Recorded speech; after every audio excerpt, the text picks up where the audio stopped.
Nós vamos abrir as nossas Bíblias no livro do profeta Zacarias. Zacarias. Este é o penúltimo profeta menor. Nós estamos a passar os profetas menores da Bíblia, todos assim de assentada. E este é o penúltimo. Só nos falta Zacarias e Malaquias. São os últimos profetas que nos faltam. E Zacarias, ele foi contemporâneo do profeta Ageu. Nós, na última vez que falámos sobre isto, lemos sobre o profeta Ageu.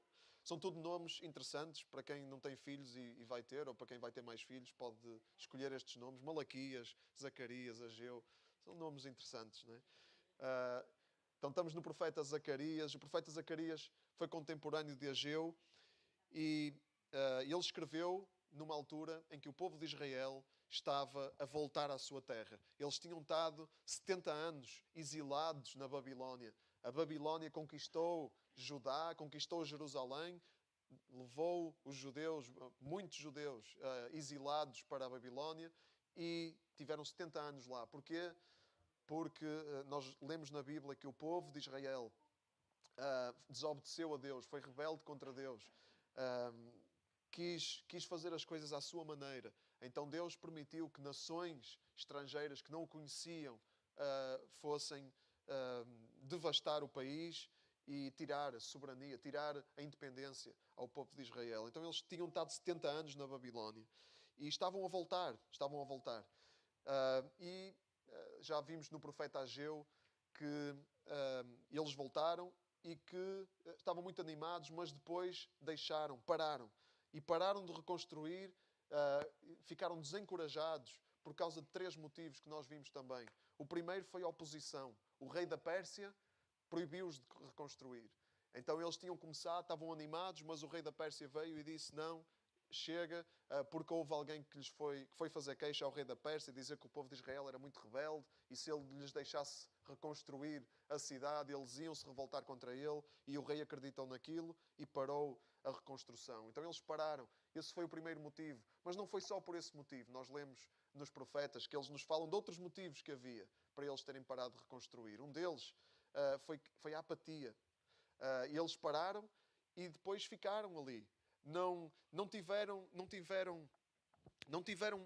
garra para dizer, não, nós temos que reconstruir a cidade.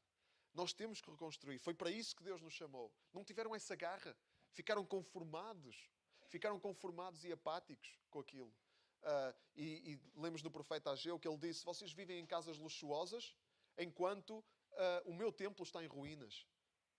Deus disse isso através do profeta.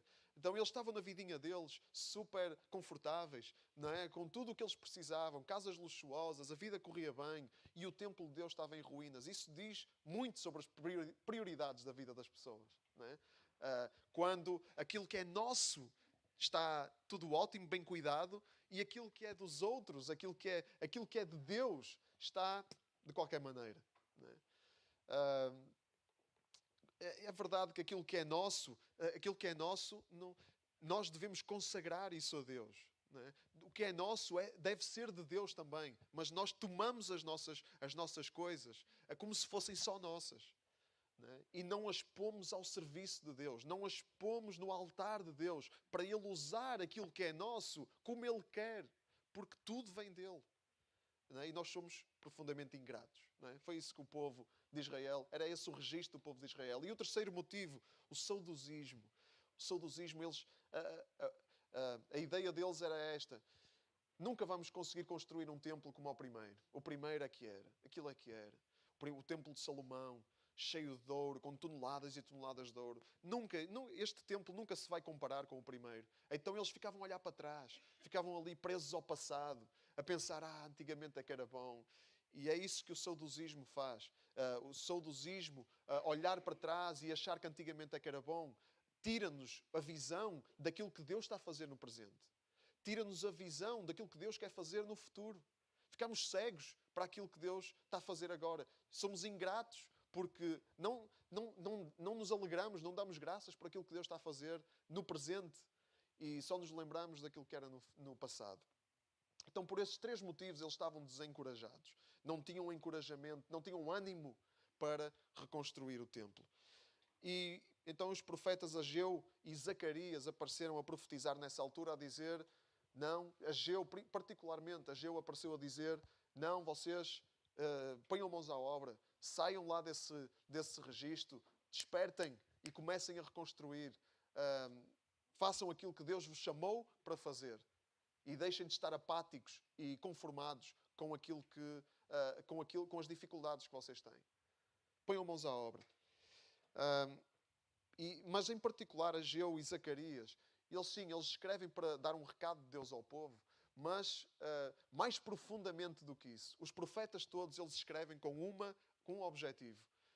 Mais do que dizer ao povo para se mexer e para pôr a vida em ordem, eles escrevem com um motivo mais profundo, que é revelar a natureza de Deus. É dizer quem Deus é. Porque é daquilo que Deus é de nós conhecermos quem Deus é, que depois vamos poder viver uma vida de acordo com aquilo que Deus quer. É quando nós conhecemos quem Deus é, que nós depois conseguimos viver uma vida de acordo com aquilo que Deus quer. Por isso, o nosso principal foco é conhecer Deus. Conhecer quem Ele é, o seu caráter. Conhecer a sua natureza. Porque a sua vontade vem da sua natureza. E nós só podemos compreender a sua vontade quando compreendemos a sua natureza. Ou pelo menos quando temos um vislumbre da sua natureza. Porque é demasiado. A sua natureza é demasiado incompreensível para nós. Mas ainda assim podemos compreender algo de Deus. E é para isso que Ele nos chama. Então, Ageu e Zacarias, eles escrevem para isso, para mostrar a natureza de Deus e mostrar que Deus, Ele tinha uma nova esperança. Ele tinha uma nova esperança para o povo. Ele tinha mais para o povo do que aquilo que eles desejavam. Que é muitas vezes o caso também na nossa vida. Nós temos desejos, às vezes, nós temos uma percepção muito pequenina daquilo que são as nossas necessidades. Nós temos uma ideia das nossas necessidades, mas Deus quer nos dar muito mais do que aquilo que nós achamos que precisamos. Deus quer nos dar muito mais. E é isso que Ele vem dizer aqui ao povo de Israel.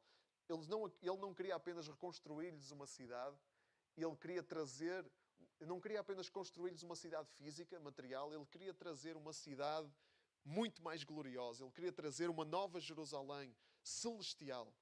E Ele queria trazer uma nova cidade. E nós vamos compreender melhor isto. Mas a primeira coisa que Deus reforça em Zacarias é que Ele é o Deus da restauração. Em Zacarias nós vemos isto claramente. Deus é um Deus de restauração. Deus quer restaurar. Vamos ler em Zacarias, no capítulo 1, do versículo 1 ao 6. Todos abriram?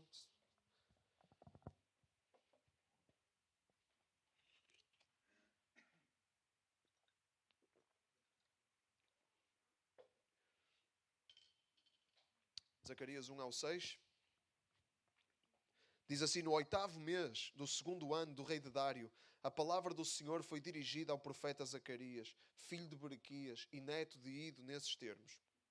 O Senhor ficou profundamente furioso com os vossos antepassados, mas agora voltem-se para mim, palavra do Senhor Todo-Poderoso, e eu me voltarei para vós, diz o Senhor Todo-Poderoso. Não façam como os vossos antepassados, a quem os antigos profetas falaram, pedindo-lhes para abandonarem a má conduta que levavam e as más ações que praticavam. Mas eles não quiseram escutar, nem me prestaram atenção. Onde estão agora os vossos antepassados? E os profetas, acaso, duram sempre? Entretanto, as palavras e mandamentos que dirigi aos meus servos, os profetas, acabaram por chegar aos vossos antepassados, e eles mudaram de vida, e disseram, como o Senhor Todo-Poderoso propôs tratar-nos, assim o fez, de acordo com a nossa conduta, e como mereciam as nossas ações. Então, nesta passagem vemos aqui duas coisas. Há dois lados aqui. Por um lado, há consequências para os atos. Há consequências. Não é? Está aqui claramente, não é? Aqui no último versículo, como o Senhor Todo-Poderoso propôs tratar-nos, assim o fez de acordo com a nossa conduta e como mereciam as nossas ações. O povo foi rebelde, o povo rejeitou Deus, o povo rejeitou os repetidos avisos de Deus que eles estavam a ir num caminho de destruição. Eles ignoraram isso, ignoraram quem lhes queria bem, ignoraram os avisos de quem era amigo deles e depois colheram consequências de acordo com isso. de acordo com o caminho que eles próprios escolheram. Deus deu-lhes de acordo com a sua conduta e como mereciam as suas ações. E isso chama o povo à responsabilidade. Isso chama-nos à responsabilidade. Entender que há consequências para as nossas ações. Que aquilo que nós fazemos afeta outros. Que aquilo que nós fazemos afeta-nos a nós próprios. Que aquilo que nós fazemos afeta Deus. E isso tem que nos despertar, não é? Para sermos prudentes, aquilo que a Bíblia chama prudência. Estávamos a falar disso ontem no churrasco de homens, que não foi só comer, não é? Também falamos de coisas sérias. E estávamos a falar disso, de prudência, de termos cuidado com aquilo que fazemos, com aquilo que dizemos, com aquilo que trazemos para a nossa vida, porque as coisas têm consequências. Isso é um lado. Mas Deus, Ele não é só um juiz que administra consequências para as ações das pessoas. Há mais além disso. Para além das consequências, Deus tem algo. Deus tem uma oportunidade para se escolher um rumo diferente. Deus tem uma oportunidade para mudar de vida. E o povo tinha mudado de vida. Diz, eles, depois de irem para o exílio e colherem as consequências, eles estavam a mudar de vida. Eles estavam a mudar de direção. Eles estavam a perceber que tinham de escolher outro caminho. Não é? Por isso é que diz aqui no versículo 6, acabaram as palavras e mandamentos que dirigi aos meus servos, os profetas, acabaram por chegar aos vossos antepassados e eles mudaram de vida. E há oportunidade para isso. Há oportunidade para mudar de vida. Deus diz aqui no versículo 3, no versículo 2, o Senhor ficou profundamente furioso com os vossos antepassados, mas agora voltem-se para mim. Palavra do Senhor Todo-Poderoso. E eu voltarei para vós. Diz o Senhor Todo-Poderoso. Voltem-se para mim. Vocês fizeram tudo ao contrário do que eu vos dizia. Vocês desobedeceram, vocês rejeitaram e colheram as consequências disso. Mas agora voltem-se para mim e eu me voltarei para vós. Porque Deus continua com o mesmo coração de procurar o relacionamento. Deus continua com o mesmo coração aberto para receber todos aqueles que queiram estar com Ele. Então há estes dois lados aqui. Percebemos aqui o coração de Deus, que é um coração... Deus é um Deus justo, Deus é um juiz, mas Ele não é só juiz, Ele tem também uma natureza de Pai que ama e que nos chama para a sua presença. Então Ele envia visões ao profeta Zacarias para mostrar o que é que o profeta deve anunciar. Vamos ver aqui, a partir do versículo 7, o que é que Deus tem para anunciar ao profeta. O tempo da restauração. O tempo da restauração. Versículo 7 diz: aos 24 dias do 11º mês, que é o mês de Shebat, no segundo ano do reinado de Dário, o Senhor falou ao profeta Zacarias, filho de Berequias e neto de Ido. Zacarias conta como foi. Nessa noite eu vi um cavaleiro montado num cavalo vermelho. Estava parado entre as murtas no fundo de um vale e atrás dele havia cavalos vermelhos, escuros e brancos. Perguntei-lhe então o que significava aquilo. E o anjo que falava comigo respondeu: vou mostrar-te o que significava aquilo. Vou mostrar-te o que significam estas coisas. O homem que estava entre as murtas disse: estes são os que o Senhor enviou a percorrer a terra. Nisto os cavaleiros dirigiram-se ao anjo do Senhor que estava entre as murtas para dizerem: nós já percorremos toda a terra e encontramo-la tranquila e calma. O anjo exclamou: ó Senhor Todo-Poderoso, já há 70 anos que estás irado com Jerusalém e com as outras cidades de Judá. Até quando continuarás sem ter compaixão destas cidades? Então o Senhor respondeu ao anjo. Mas antes da resposta do Senhor ao anjo, notar aqui que Deus, Ele estava atento. Deus estava atento. Deus estava atento a tudo o que estava a acontecer na vida do povo de Israel. E diz aqui que o anjo... Temos aqui este simbolismo dos cavaleiros. Os cavaleiros que percorreram a terra e dirigiram-se ao anjo para dizerem como é que a terra estava. A terra estava tranquila, estava calma. O que é que isso significa? O povo de Israel tinha estado no exílio, tinha estado no cativeiro. Agora as coisas estavam calmas. E já tinham passado 70 anos. É isso que o anjo diz ao Senhor. Já passaram 70 anos. Então esta conversa, esta interação, este diálogo entre Deus e os anjos sobre o que se passa na terra, sobre o que se passava com o povo. Deus está muito atento ao que se passa em todo o lado. Esta terra é dele. Esta terra é dele. Continua a ser dele. E ele é soberano. Então ele sabe de tudo. Ele não estava distraído. Como o povo de Israel podia pensar, 70 anos no exílio. Podiam pensar que Deus se esqueceu deles, mas não. Deus, ele não estava distraído. E Deus não está distraído. Deus não está distraído de nós. Não é? Nós, ainda que estejamos num exílio, ainda que estejamos longe de Deus, ainda que estejamos a colher consequências por coisas que fizemos mal e que colhemos consequências disso, Deus, Ele continua atento, Ele continua no controle. E Ele vem anunciar o tempo da restauração. Deus tem em mente a restauração do seu povo. Deus tem em mente restauração, porque Deus ama o seu povo. E vemos isso na resposta que Deus dirige ao anjo. No versículo 14. No versículo 13. O Senhor respondeu então ao anjo que falava comigo, com palavras de bondade e de conforto. Mandou-me anunciar esta mensagem. Eu, o Senhor Todo-Poderoso, sinto grande amor por Jerusalém e pelo monte Sião. E estou profundamente irado contra as nações orgulhosas. Com efeito, eu estava um pouco irado com o meu povo, mas elas aumentaram a sua ruína. Por isso, volto-me de novo com bondade para Jerusalém. O meu templo será reedificado, a cidade reconstruída, e a corda de medir será estendida sobre a cidade. Disse-me ainda para anunciar em nome do Senhor Todo-Poderoso o seguinte: as minhas cidades hão de novamente encher-se de riqueza e oferecerei o meu conforto a Sião e darei as minhas preferências a Jerusalém. Deus, Ele é justo, mas Ele tem um coração amoroso e bondoso. Ele promete aqui no versículo 16 reedificar o seu templo, reconstruir a sua cidade, estender a corda de medir sobre a cidade para levar a cabo uma reconstrução cuidada. Este medir a cidade, era cada centímetro. Cada centímetro. Deus está interessado em cada centímetro. Deus está interessado em cada pormenor. Deus, Ele quer restaurar. Ele quando restaura, Ele está interessado em cada pormenor. E Ele promete que as minhas cidades hão de novamente encher-se de riqueza e oferecerei o meu conforto a Sião. Este é o coração de Deus. Deus, Ele é um Deus de restauração. Deus é um Deus de restauração. E Ele volta-se com bondade para Jerusalém.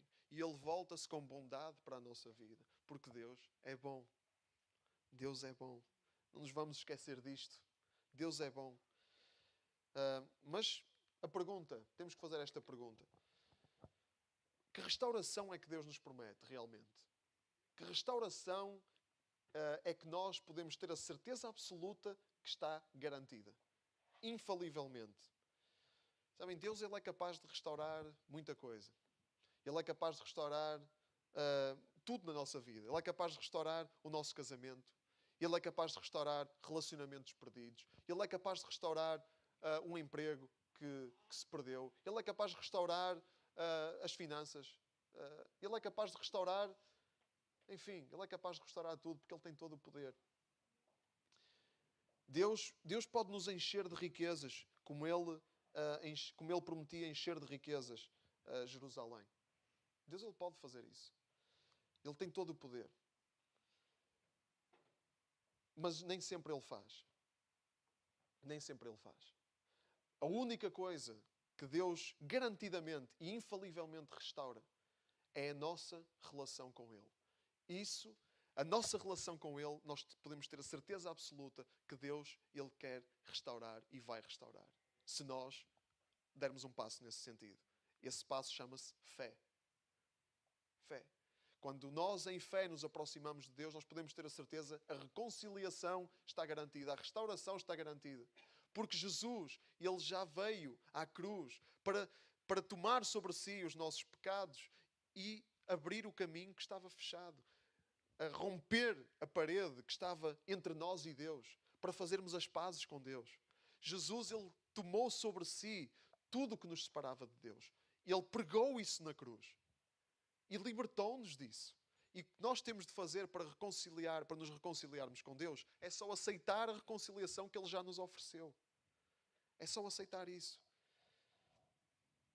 Agora, isso está garantido. Isso é infalível e garantido.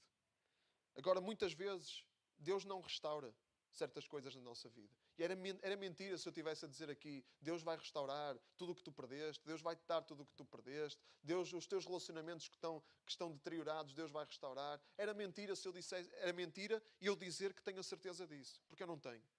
Nem ninguém pode ter. Nem ninguém pode ter. Às vezes nós, e muitas vezes nós passamos do ponto de retorno. Com relacionamentos, passamos do ponto de retorno. As coisas estão deterioradas demais para serem restauradas. Não é que Deus não possa, é que nós não queremos. E quando queremos, às vezes é tarde demais. Porque nós já estragamos tudo. Querem um exemplo bíblico? Não é? Porque eu sei que isto não é a coisa mais popular de se dizer. Mas, por exemplo, pensamos no ladrão. Jesus, quando foi crucificado, tinha 2 ladrões, um de cada lado, certo? Um dos ladrões arrependeu-se. Um dos ladrões ficou na dele, ainda fez troça de Jesus. O outro ladrão arrependeu-se. Arrependeu-se e o que é que Deus restaurou na vida daquele homem? O que é que Deus restaurou? Ele admitiu: nós somos culpados, Jesus é inocente, mas nós somos culpados. Que restauração é que Deus operou na vida dele? Deus podia tê-lo tirado da cruz? Podia. Deus podia ter-lhe dado uma vida completamente nova. Deus podia tê-lo tirado da cruz, tirado ele dali de Israel, tê-lo posto noutra parte do mundo. Deus tem poder para isso. Mas Deus fez isso. Não. Aquele homem era um criminoso, estava na cruz, estava condenado à morte e morreu pelos crimes que cometeu. Que restauração é que Deus fez na vida dele? Restaurou-lhe o emprego, restaurou-lhe a família, restaurou-lhe a saúde. Deus podia, mas Deus não fez isso. Ele morreu pelos crimes que cometeu. Mas uma coisa Deus restaurou, foi a relação dele com Cristo. E Jesus disse-lhe: ainda hoje estarás comigo no paraíso. Portanto, essa restauração é totalmente garantida. Nós oramos para que Deus restaure aquilo que está deteriorado. Oramos por saúde para quem está doente. Oramos por restauração do casamento quando os casamentos estão a passar por dificuldades. Oramos por finanças. Oramos por restauração das finanças quando estamos a ter dificuldades financeiras. Oramos por tudo isso. E queremos que Deus pode fazer. Mas muitas vezes isso não está garantido. A única coisa que está garantida é a restauração da nossa relação com Deus. E o caminho está aberto porque Jesus abriu esse caminho e nós podemos ter a certeza disso. Deus restaurou Jerusalém. De facto, Ele cumpriu o que estava aqui a prometer. Jerusalém foi reconstruída, mas depois Jerusalém, séculos mais tarde, foi invadida outra vez. O templo foi outra vez destruído. E no ano 70 depois de Cristo, depois de haver uma revolta em Jerusalém, os romanos arrasaram a cidade toda. E o que está lá hoje, no lugar do templo, é uma mesquita, no monte do templo. Portanto, a restauração das coisas deste mundo, a restauração das coisas físicas, não está garantida. Nós queremos que Deus restaure, mas aquilo que está garantido é a restauração da nossa relação com Deus. E essa certeza todos nós podemos ter. Esta nova aliança, Deus em Jesus, Ele propõe-nos uma nova aliança, um novo casamento. O nosso casamento com Deus estava completamente destruído. Nós destruímos, nós traímos Deus, traímos a sua confiança ao querermos viver à nossa maneira e sermos nós próprios o nosso Deus. Deus, Ele criou-nos para estarmos casados com Ele. Nós desfizemos essa aliança. A humanidade desfez essa aliança. Mas Deus traz uma nova aliança com Jesus. Uma nova aliança. Jesus vem oferecer um novo tempo. Um novo tempo de relacionamento com Deus. Deus vem oferecer-nos isso. E isso nada pode destruir. Deus reconstruiu a cidade de Jerusalém. Mas mas depois a cidade foi destruída. E Deus, Ele promete não uma nova Jerusalém física, mas uma nova Jerusalém eterna. Uma nova Jerusalém eterna. Física também, mas noutro plano. Um plano em que não vai haver destruição, não vai haver mais destruição. São novos céus e nova terra que Deus prometeu e que Deus vai trazer no fim dos tempos. E esta será a cidade daqueles cuja relação com Deus vai ser restaurada. Esta Jerusalém que Deus vai trazer não está sujeita à destruição. Não está sujeita a inimigos, em nenhuma degradação. A pergunta para nós é se nós queremos habitar nesta cidade. Queremos habitar nesta nova cidade que Deus está a fazer, que Deus vai trazer. Queremos habitar, porque o que temos que fazer para habitar nesta cidade é aceitar aquilo que Deus nos oferece em Jesus. A salvação que há em Jesus, se nós recebermos isso, então podemos ter a certeza que vamos habitar nessa cidade. Se não aceitarmos essa oferta de Deus, nós não vamos habitar nessa cidade. Então a escolha é nossa. Se queremos habitar nessa cidade eternamente ou se queremos ficar de fora. Essa é a nossa escolha. Mas vamos ver a restauração que Deus vai fazer. Qual é a restauração que Deus vai realmente fazer? A restauração que está realmente prometida. A restauração final. Restauração radical, eterna, que Deus vai fazer. Algumas fases. Vamos ver 3 fases no processo de restauração. A primeira, Deus vai destruir os inimigos. Zacarias 2, versículo 1. Em algumas Bíblias, o que eu vou ler ainda está no capítulo 1. Na Bíblia Almeida, o que eu vou ler ainda está no capítulo 1. Mas na Bíblia para Todos, que é a tradução da Bíblia que nós usamos aqui normalmente quando partilhamos a palavra, é o capítulo 2. Okay? 2, 1 a 3. Noutra ocasião, eu vi 4 chifres. Perguntei ao anjo que falava comigo o que significavam e ele deu-me esta resposta. Representam o poder daqueles que dispersaram os habitantes de Judá, de Israel e de Jerusalém. O Senhor fez-me também ver 4 ferreiros e eu perguntei, que vêm eles fazer? Respondeu-me, vieram fazer tremer e derrubar as forças das nações que se levantavam contra Judá. Vieram contra esses que dispersaram os habitantes de Judá, sem ter havido ninguém que lhes pudesse resistir. 4 chifres que simbolizavam o poder daqueles que destruíram Jerusalém, que dispersaram os habitantes. Há algumas hipóteses. Estes 4 chifres podem simbolizar 4 impérios. 4 impérios que lutaram contra o povo de Israel, que tomaram e conquistaram o território de Israel. O Império Assírio, o Império Babilónico, o Império Persa e o Império Grego, o Império Romano. Mas provavelmente simbolizam 2 impérios que destruíram primeiro o reino do norte, Israel, e depois o reino do sul, Judá. O Império Assírio, que tomou o reino do norte, e o Império Babilónico, que tomou o reino do sul. São inimigos. Okay? São curiosidades históricas e algumas hipóteses.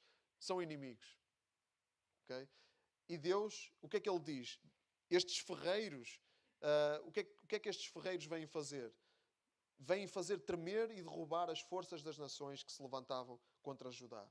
Então, Deus, Ele anuncia a destruição dos inimigos. Agora, se eu fosse um pregador assim, bem motivacional, né, eu dizia-vos assim, Deus vai tirar o poder de todos os teus inimigos.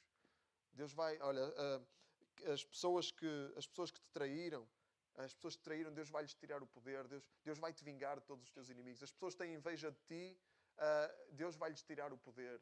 Elas vão ser destruídas. O teu chefe no trabalho que te faz a vida negra, Deus vai-lhe tirar o poder. Podia dizer isso, não é? Podia dizer, Deus vai-te dar a vitória sobre todos os teus inimigos aqui.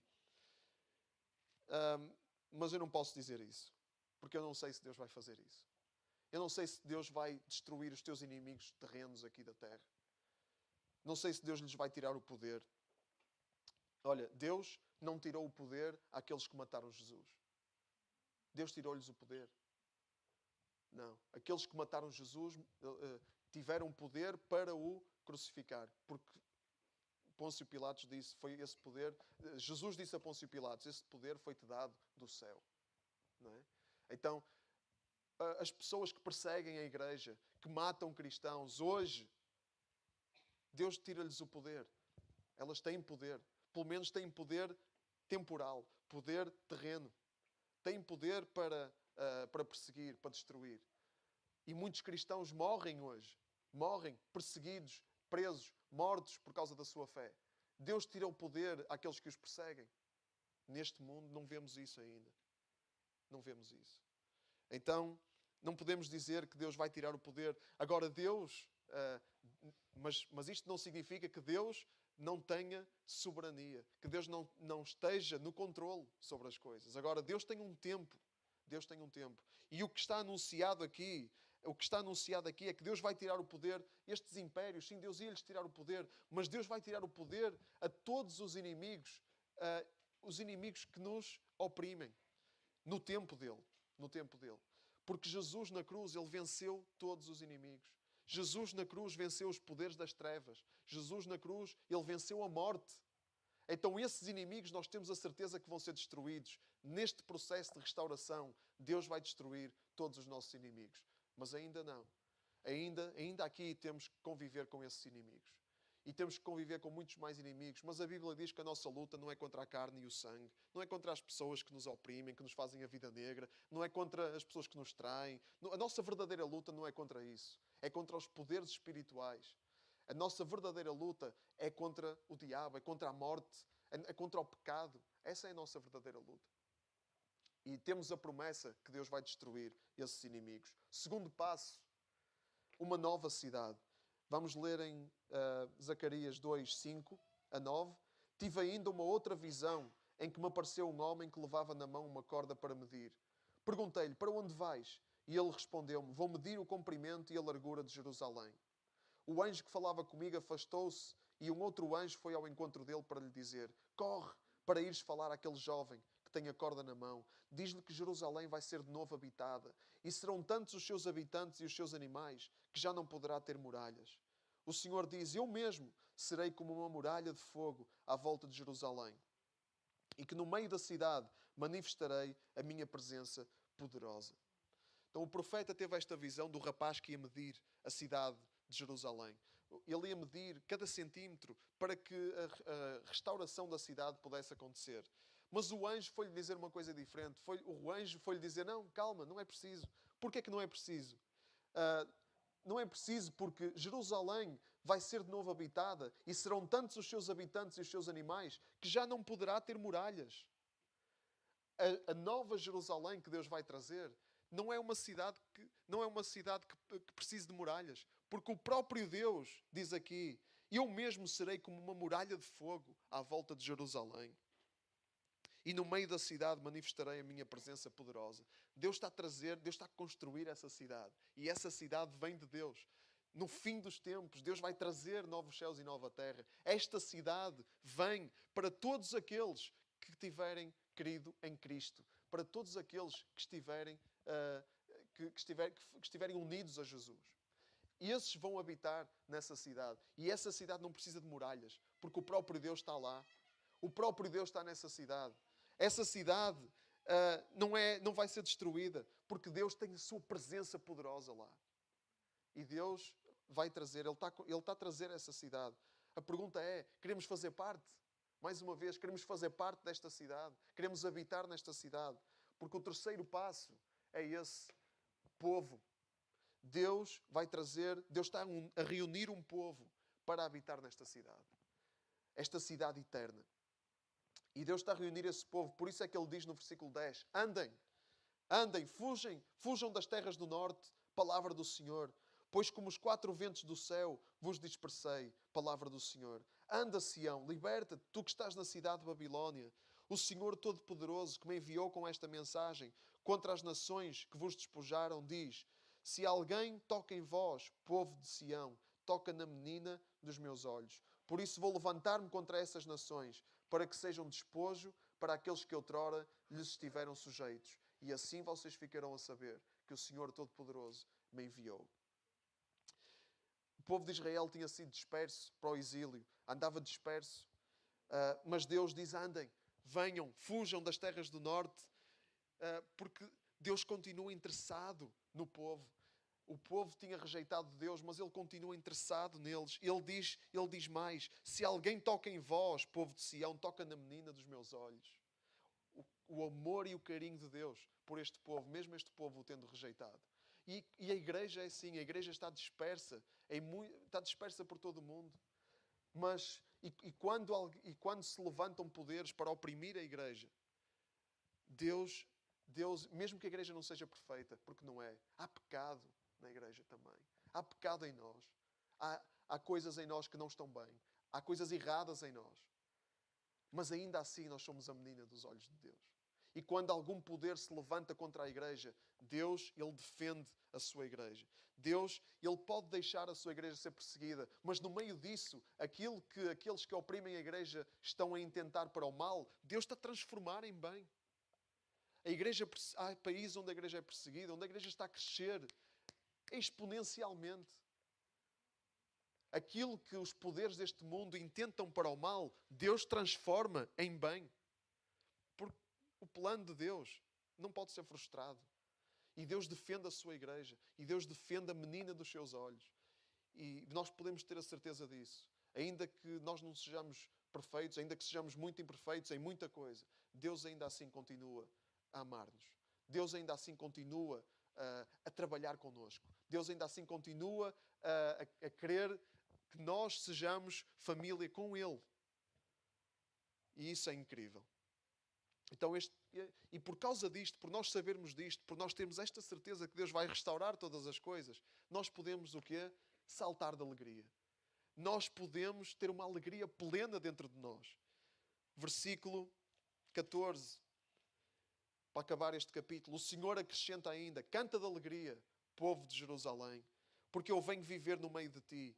Muitas nações se unirão ao Senhor e serão o povo de Deus. Mas é no meio de ti que o Senhor habitará. Quando isso acontecer, vocês ficarão a saber que foi o Senhor que me enviou. Judá será novamente propriedade do Senhor, a terra que lhe é consagrada, e Jerusalém a sua cidade escolhida. Que todo o mundo fique em silêncio, pois ele vem da sua santa morada até nós. Canta de alegria, povo de Deus. Cantamos de alegria porque sabemos que Deus, Ele tem este plano. E sabemos que este plano vai se cumprir. E sabemos que nós vamos fazer parte disto, se guardarmos a nossa fé até ao fim. Que nós vamos fazer parte disto, porque Deus, Ele promete que a todos aqueles que crerem, Deus, Ele vai salvar. E então podemos cantar de alegria. E esta profecia, Deus vem viver no meio de ti, cumpriu-se em Jesus. Deus em Jesus, Ele veio viver no meio da terra. Ele veio viver no meio do povo. Deus, Ele despiu-se da sua glória, fez-se homem para vir habitar aqui. Ele vem para o meio de ti, canta de alegria. É no meio de ti que o Senhor habitará. Mas esta profecia aponta também para este tempo em que Deus vai restaurar todas as coisas. E que Ele vai habitar connosco e o veremos face a face. Veremos Deus face a face. E essa é a nossa esperança. Essa é a esperança eterna para nós, sobre a qual nós estávamos a cantar na música. Essa é a esperança eterna. Podemos ter esperança que Deus vai cuidar de nós aqui. E devemos ter essa esperança. Deus cuida de nós aqui também. Deus diz que se nós buscarmos o seu reino em primeiro lugar, Ele acrescenta-nos o que nós precisamos a cada dia. Deus, Ele tem-nos coberto de bênçãos. Nós somos tremendamente abençoados materialmente. Nós vivemos num sítio... somos uns privilegiados. Quando tanta gente por esse mundo fora vive na miséria. Na miséria. Nós somos ricos. Nós somos ricos. Então Deus abençoa-nos muito. Mas essa não é a nossa esperança principal. A nossa esperança principal é a esperança eterna. E ainda que tudo nesta vida possa ruir, ainda que tudo nesta vida possa desmoronar, nós disto podemos ter a certeza. Ainda que há coisas na nossa vida que já estão para lá do ponto de restauração, que nós já destruímos, que nós já estrilhaçamos, ainda que seja assim, esta esperança eterna nada nos pode tirar. Esta restauração final e eterna, ela é nossa em Cristo. E essa é a nossa esperança. Então vamos focar os nossos olhos nisso. Vamos focar e não vamos estar obcecados. Não vamos andar obcecados com aquilo de material que nós precisamos hoje. Deus, Ele tem poder para dar. Deus, Ele tem poder para restaurar. Mas não vamos ficar obcecados com isso. Vamos buscar o reino de Deus em primeiro lugar. Vamos olhar para aquilo que Deus está a fazer no plano da eternidade em primeiro lugar. E o resto será o que tiver de ser. Amém? O resto será o que tiver de ser. Vamos ficar de pé e vamos orar nesta manhã. Nós estamos-nos a preparar, nós, igreja, aqueles que creem em Cristo, nós estamos-nos a preparar para habitar nesta cidade. Isto é para começar já. Nós estamos a treinar para habitar nesta cidade. Isto é um treinamento que nós estamos aqui a passar. É um processo de adaptação para quando chegar este tempo. Então isto é para viver agora. Esta alegria plena é para viver agora. Em fé, ainda que as coisas não estejam bem, mas em fé nós olhamos para este tempo e louvamos a Deus. Os nossos relacionamentos uns com os outros é para treinar. É para treinar porque nós vamos viver uns com os outros eternamente. Isto é para treinar.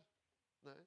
E uma das formas de nós nos ligarmos a estas verdades é nós orarmos. Nós ligamos-nos a estas verdades quando nós entramos na presença de Deus em oração. E deixamos que Deus nos revele a verdade. Deixamos que Deus nos sintonize com Ele. Precisamos de nos sintonizar com Ele. E a oração faz isso. A oração, a leitura da palavra, sintoniza-nos com Deus e o seu Espírito. Sintoniza-nos com a verdade. Sintoniza-nos com aquilo que nós não vemos, mas que sabemos que vai acontecer. E nesta manhã eu gostava de propor que nós orássemos juntos, como família, porque vamos passar esta eternidade juntos. Vamos habitar na Nova Jerusalém juntos, na presença de Deus juntos. Então podemos orar com alguém que esteja ao nosso lado, podemos chegar perto de alguém e orar neste sentido, que Deus nos sintonize uns com os outros e com Ele e com a sua verdade, para que tenhamos esta consciência bem gravada nos nossos corações, bem gravada nas nossas mentes, e que isto não possa sair da nossa lembrança. Ok? Podemos orar nesse sentido pelo nosso irmão, a nossa irmã que está ao nosso lado. Vamos nos juntar, sem vergonha. Agora a pandemia já acabou e tudo. Já não temos máscaras. Temos de ter alguns cuidados, sim, mas vamos orar juntos, ok? Vamos orar juntos, vamos chegar perto de alguém e orar nesse sentido. Sem vergonha, estamos em família. Deus, nós te louvamos, Senhor, porque queremos, Senhor. Nós te adoramos e cantamos de alegria, porque queremos, Senhor. Queremos nas tuas promessas. Pai, porque sabemos que vamos ver as tuas promessas, se guardarmos a nossa fé até ao fim, juntos, Senhor, como família. Nós vamos ver as tuas promessas, Senhor, a materializarem-se. Senhor, as promessas que temos em Cristo, nós vamos vê-las com certeza, Senhor. Deus, e por isso nós nos alegramos, saltamos de alegria, Senhor. Saltamos de alegria, Senhor. Pai, porque vemos a tua bondade já no presente, Senhor. Nós vemos o teu coração que quer restaurar a nossa relação contigo, restaurar tanto na nossa vida que precisa da tua intervenção, precisa da tua restauração.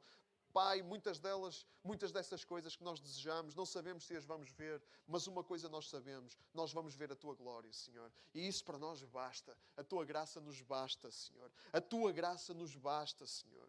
Deus, queremos dizer isso com propriedade, Senhor. Queremos dizer isso, Deus, não como palavras ocas e vazias, mas como algo que é expressão exata daquilo que está daquilo que nós definitivamente queremos. Pai, aquilo que está no nosso coração, Senhor. Pai, nós te louvamos porque podemos ser família, podemos ser igreja e estamos já nesta caminhada a olhar para a Nova Jerusalém, a olhar para o tempo em que estaremos eternamente contigo, face a face contigo, Senhor. Não conseguimos imaginar o que isso vai ser, Deus, mas podemos ter alguns vislumbres da tua glória aqui, Deus, e queremos nos agarrar a isso com unhas e dentes, Senhor. Pai, e ter o nosso coração transformado por essas verdades, Senhor. Deus, nós te louvamos, Senhor, por tudo, em nome de Jesus, Pai. Amém.